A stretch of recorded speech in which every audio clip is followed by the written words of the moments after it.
Do you believe a single wrong text could change an entire life? This is the story of Sarah Thompson, a single mother in Chicago who went from despair to justice. A winter night, wind from Lake Michigan howled through the gaps of worn-out windows, making the old apartment shudder. Sarah Thompson sat huddled in the dark kitchen, wrapped in a thin, frayed blanket. The power had been cut, leaving only the glow of a streetlight to cast broken patterns across the cracked walls. From the bedroom came the relentless cries of Liam, her 1-year-old son. It wasn't a whimper of fussiness, but the sharp wail of hunger from a child too young to speak. Sarah scooped him up and shook the bottle in her hand. It was filled with nothing but water, not enough to ease his hunger. The empty formula on the table glinted in the dim light, a cruel reminder of her helplessness. Tears rolled down her cheeks, but Sarah quickly wiped them away. She couldn't cry. Liam needed a strong mother, not one collapsing in defeat. She laid him back in the crib, then returned to the kitchen table, picking up her old phone with its cracked screen. Her trembling finger hovered over her brother's name. A voice inside warned her, "Don't text him again. He's helped too many times." Each time came with that look of frustration, those sharp words of blame. But Liam's cries cut through the fragile pride she had left. Closing her eyes, Sarah typed quickly, "Ben, I'm sorry. I need $50 to buy formula for Liam.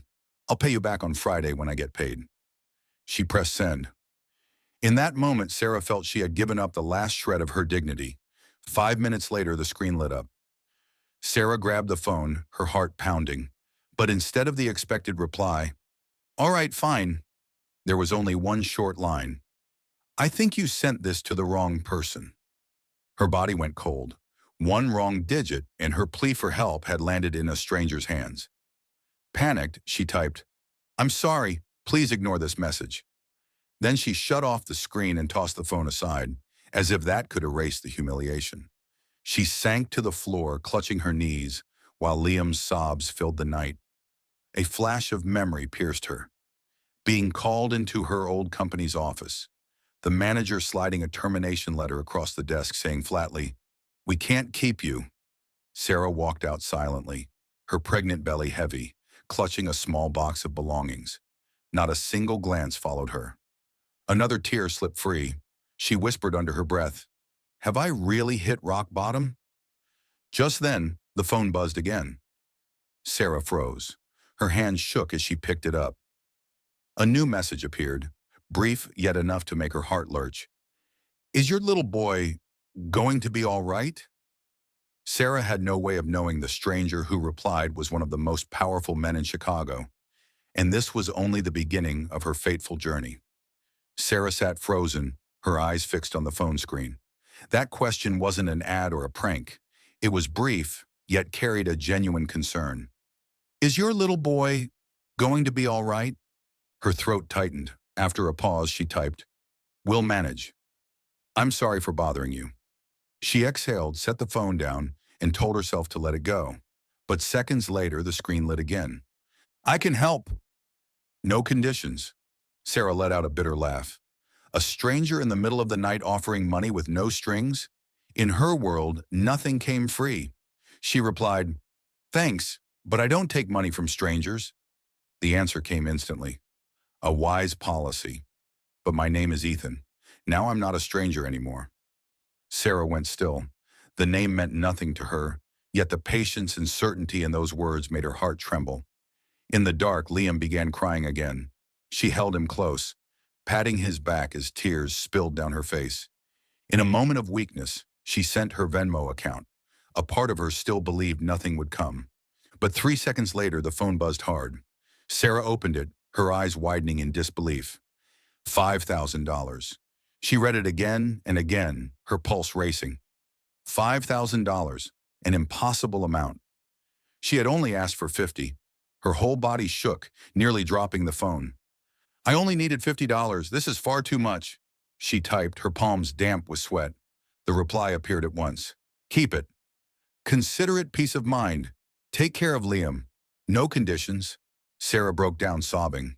She hadn't cried when she was fired, or when she lost her only car, or when Liam's father walked away without a word. But now these short lines on a screen unraveled her completely. She looked at Liam, asleep in her arms, his tiny fingers curled around her collar. Relief mingled with a creeping fear. She had never once typed her son's name in those messages, yet the stranger knew. In the dark kitchen, Sarah whispered, "Who are you? What do you really want from us?" She couldn't know that, high above in the lakefront tower, Ethan Caldwell sat silently in his office. Through the wall of glass, the lights of Chicago stretched far below. $5,000 meant nothing to him, but for a desperate mother, it could mean everything. And in Ethan's shadowed eyes, an old memory stirred. Of the day he lost everything, saved only by the hand of a stranger. Now, for the first time in years, he saw a chance to give that gift back. Sarah stayed awake all night. Even though Liam slept soundly after his full bottle, she sat frozen at the kitchen table, her eyes locked on the glowing $5,000 still displayed on her phone. It felt like a dream too unreal to believe. No one gives like that without expecting something back. The thought circled endlessly in her mind. Yet when she recalled the words, "Take care of Liam," her throat tightened. It hadn't sounded like pity. It had felt like a gentle command. She needed to know who he was. When Liam was fast asleep, Sarah opened her browser and typed the name, Ethan Caldwell. Search results flooded in, articles, photos, old interview clips, all shining across her cracked screen. Sarah's eyes widened as she read, Ethan Caldwell, CEO of Lakefront Innovations, Chicago's leading medical technology firm. Net worth $11.8 billion. Former serviceman, widower, famously private, the ghost of Lake Michigan, the nickname given by the press. Sarah dropped the phone into her lap, burying her face in her hands. That money hadn't come from some nameless stranger. It had come from one of the most powerful men in the city. Her heart raced. Why would a billionaire, the man behind a tech empire, care about a forgotten single mother? And how did he know Liam's name? A sharp ding cut the silence. The screen lit up with a new message. You wonder why I did this? At one point in my life, I was helped by a stranger. I've never forgotten. This is how I give back. Sarah stared at the words. They were plain, without flourish or pride, yet they carried a weight that made her chest tremble. Quickly she typed, I want to repay you. At least the $50 I needed for formula. I don't want to owe you. The reply came at once. You don't owe me. But if you wish to repay, do it another way. Sarah frowned. Another way? What did that mean? She waited, but no further messages came. Only the dark screen, reflecting her anxious face. She held Liam close, whispering into the night. Ethan Caldwell, what do you really want from us? On the 50th floor of the lakefront tower, Ethan sat in silence, his office bathed in the blue glow of massive screens. On the desk beside his laptop rested a faded photograph, a young woman cradling a newborn, both smiling radiantly. Ethan touched the frame gently, his eyes closing. The pain of losing his wife and the child he never met lingered like a scar that never healed. And now, a stranger's desperate text had unearthed memories he thought were buried forever. Ethan opened his eyes, their sharpness returning. He knew he had set in motion something from which there was no turning back. 2 days later, Sarah stood before the glass tower of Lakefront Innovations. Rising above downtown Chicago, the building pierced the morning sky like a spear, its surface glinting in the sun. People hurried past in tailored suits, each one purposeful, while Sarah trembled in her worn blazer, gripping the handle of Liam's carrier. Stepping inside, she was overwhelmed. The marble floors gleamed, chandeliers sparkled from the high ceiling, and streams of suited professionals moved like cogs in a vast machine. Sarah felt small, out of place. A voice called from behind. Ms. Sarah Thompson? She turned. Before her stood a tall woman with neatly tied black hair and a confident stride. I'm Olivia Bennett, Mr. Caldwell's special assistant. Please follow me. Sarah swallowed hard and trailed Olivia into the elevator. The digital numbers climbed steadily, her heartbeat quickening with every floor. When the doors opened, Sarah froze in place. It wasn't an office of polished steel and glass, but a warm room. A white crib, a changing table, neatly stacked toys, a soft rug, blackout curtains, a nursery hidden in the heart of a skyscraper. Sarah raised a hand to her mouth, her chest tightening. This wasn't extravagance. It was careful thought for Liam's safety and comfort. Olivia smiled gently. Mr. Caldwell thought you'd feel more at ease if Liam had a space of his own. Before Sarah could reply, a door opened. The man she had only seen in articles and old interviews stepped in. Ethan Caldwell, tall, broad-shouldered, his presence steady. No tie, only a simple shirt, yet the depth in his gaze made the room fall silent. He looked directly at Sarah, his voice low and firm. You don't owe me. I don't believe in charity. I believe in opportunity.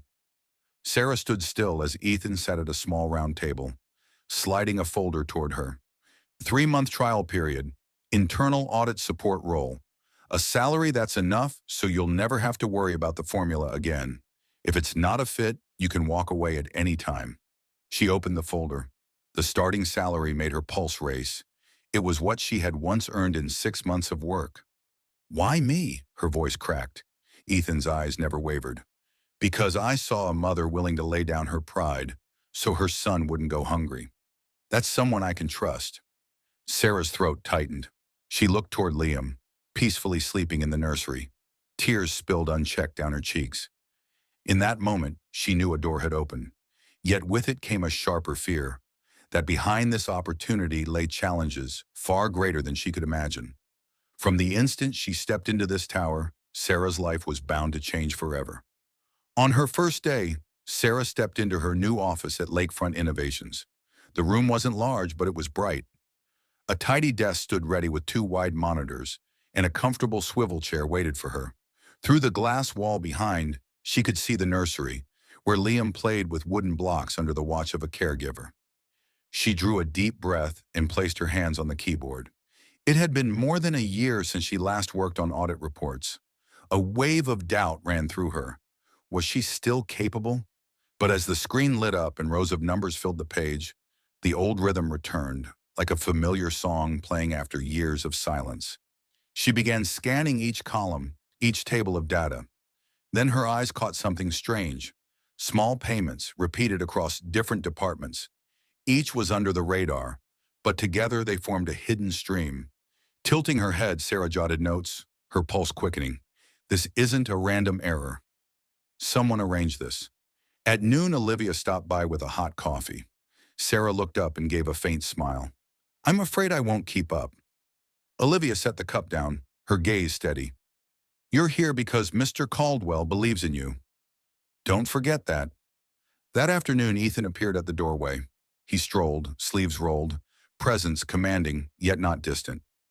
Sarah was pulling up the Q3 expense reconciliation file. He tapped the doorframe lightly. Doing all right? Sarah bit her lip. At least I haven't broken anything yet. Ethan stepped closer, glancing at the screen. His voice was low. You started here? There are duplicate payments. They don't match the project files. The last auditor either missed them or ignored them. Ethan studied her for a long moment. In his eyes flashed a firmness Sarah hadn't seen before. You don't need to dig too deep right away. Sarah lifted her gaze, eyes sharp. I don't know how to work halfway. A silence passed, then Ethan gave a single nod. Good. Neither do I. That night, long after most employees had gone, Sarah still sat before the glowing screen. Liam slept peacefully in the nursery, clutching his teddy bear. The monitor's light fell across her tired yet determined face. She opened a new folder and named it Evidence. Every irregular entry was saved inside. Each line felt like a brick, building the wall of justice she swore to raise. Leaning back, she let out a long breath, then realized she had crossed a line. This was no longer a 3-month trial job. This was a battle. Outside, Chicago blazed with lights. Inside the small office, Sarah whispered like a vow. If the truth is being buried, I'll drag it into the light. What she didn't know was that, from that moment on, the darkness had begun to notice her. 3 days later, Sarah's evidence folder had grown thick. Small payments, scattered across departments, all traced back to the same place. Trinox Solutions, a ghost company with no office. no employees, existing only on paper. Sarah stared at the screen, chilled and furious. Who had the power to hide something this elaborate?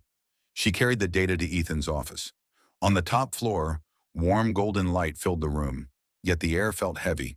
Ethan flipped through each printed page, his face darkening with every turn. He closed the folder, his voice sinking. I suspected, but no one dared dig deeper. Now you've confirmed what I feared. Sarah swallowed hard. Who's behind it all?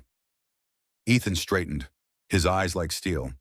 Daniel Pierce, Chief Financial Officer. The name made Sarah's skin crawl. In the press, Pierce was the golden boy of finance. Polished smile, smooth words about transparent management. But now the mask was gone, revealing a man manipulating the system itself. The room seemed to grow colder. Sarah thought of Liam. If I keep going, will my son be safe? Ethan seemed to read her thoughts. He met her eyes. I can't promise absolute safety, but I promise you won't be alone. I need you, Sarah, because you're unbound and you're unafraid. The words struck deep.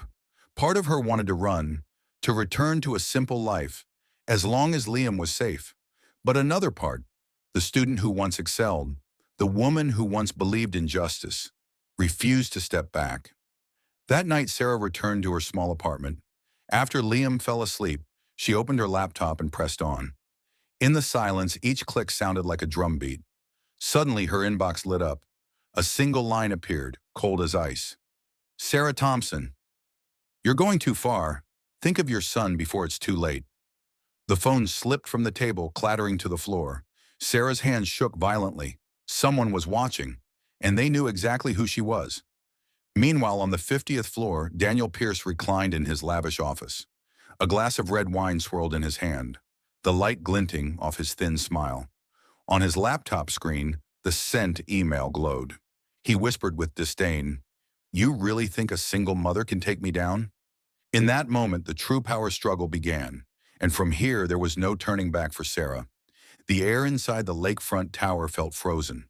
From early morning, the board meeting had dragged on beneath glaring lights and tense faces. Sarah sat in the observation room behind one-way glass, her heartbeat pounding with every word echoing from the chamber beyond.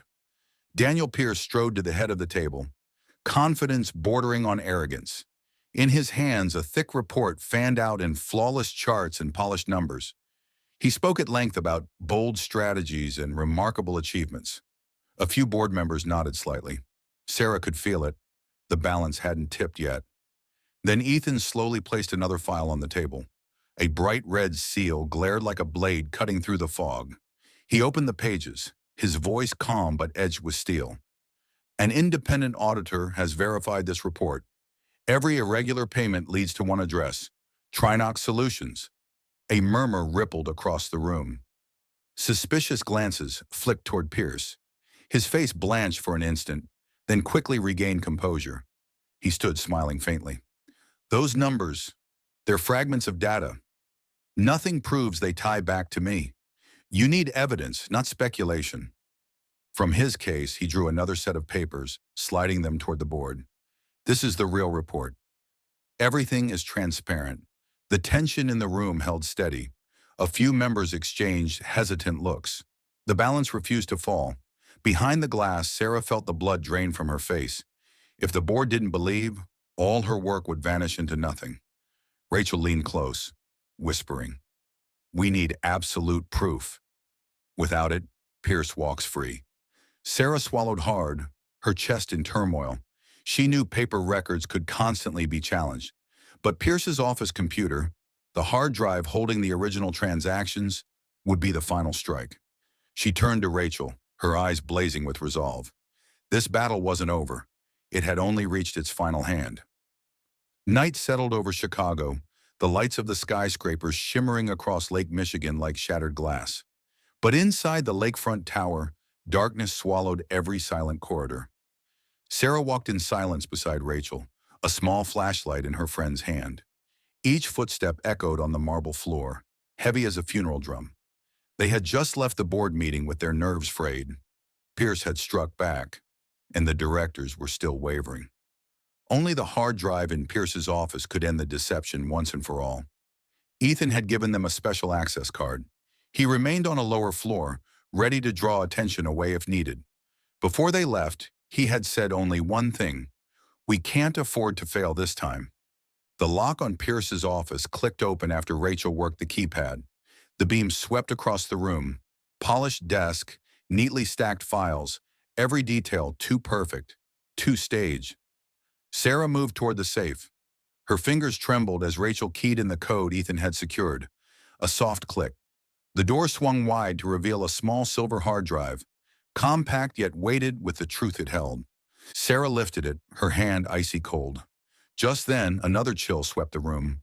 The back door creaked open. Daniel Pierce stood there. His face lay in shadow, but his eyes gleamed like a predator sighting prey. A thin, merciless smile tugged at his lips. "I knew you'd try this." The air froze. Rachel gripped Sarah's arm, pulling her back a step. Pierce advanced slowly, his voice low and cutting. "Justice won't feed your son, Sarah. Hand over the drive and walk away. Otherwise, Liam will pay the price." Sarah's blood turned to ice. The image of Liam asleep in his crib filled her mind, tiny hands clutching his worn teddy bear. Her whole body shook. For a moment, she wanted to drop everything and sacrifice the truth for her child's safety. But memories surged back, leaving her old job pregnant and alone in the rain, sobbing over an empty lunchbox, hearing Liam cry in the dark apartment. Her jaw tightened. Her eyes blazed. She raised her voice, her tone trembling but firm. "You can threaten me, but you'll never bury the truth." Pierce faltered, then lunged. But the opposite door swung open. Ethan entered with two board members at his side, their flashlights slicing through the gloom and landing on Pierce's face. Rachel pressed the hard drive into Ethan's hand. He lifted it high, his voice ringing out. "The final evidence is in our possession." "It's over, Pierce." Pierce's face twisted, his eyes bloodshot with rage. He turned to the board members and shouted, "You'll regret this! I'm the one who kept this company standing." But no one believed him anymore. The admiration once in their eyes had been replaced by cold contempt. Sarah stood there, her chest tight, her gaze burning bright. She knew this wasn't only the fall of one corrupt man. It was the moment justice finally pierced the shadows. From that night forward, nothing, neither Sarah's life nor Lakefront Innovations, would ever be the same again. Months later, the Lakefront scandal dominated every headline. Daniel Pierce, once celebrated on the covers of financial magazines as a prodigy, now appeared on the front page with a stark caption: "Former CFO convicted of defrauding hundreds of millions." The courtroom overflowed on sentencing day. Bright white lights washed over the space as every eye turned toward the witness stand. Sarah stepped forward, her hands clasped tightly, but her gaze steady and unshaken. In the gallery sat former colleagues, strangers, and Ethan, silent and thoughtful. At the defense table, Daniel Pierce sat with arms folded, his face a mask of cold indifference, though his eyes betrayed defeat.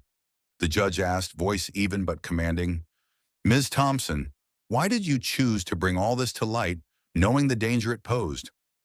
Sarah drew a deep breath. For a moment, memories surged. The dark apartment, the empty formula can rolling across the table, Liam's cries cutting through the night. She lifted her head, looking Pierce straight in the eye, then turned toward her son in the back row, cradled in the nanny's arms. "I didn't do this for myself. I did it for justice, and for my son, so he could grow up in a world where truth isn't buried." The room fell silent. Then applause began, hesitant at first, then rising until it filled the chamber. Camera flashes burst across the room, capturing the moment a single mother stood against power. The verdict was delivered. Daniel Pierce lowered his head as he was led away between two guards, silver cuffs glinting under the lights. The heavy courtroom doors closed behind him, leaving only the weight of relief. Outside, Chicago's skyline glowed under a wash of sunset. Sarah held Liam close, tears streaming down her face, her smile radiant. Ethan approached, resting a gentle hand on her shoulder. His stern gaze softened after years of hardness. Sarah looked out at the city lights, whispering to herself, "Just one wrong number, just one moment of courage. could change an entire life. A small mistake, a single act of courage, and everything is different. Her story closed here, but the lesson remained. Justice doesn't arrive on its own. It comes only when someone dares to stand. Now, if you were Sarah, would you go all the way for what's right? Share your thoughts below. And if you believe kindness and justice can change the world, like, share, and subscribe to keep these inspiring stories alive.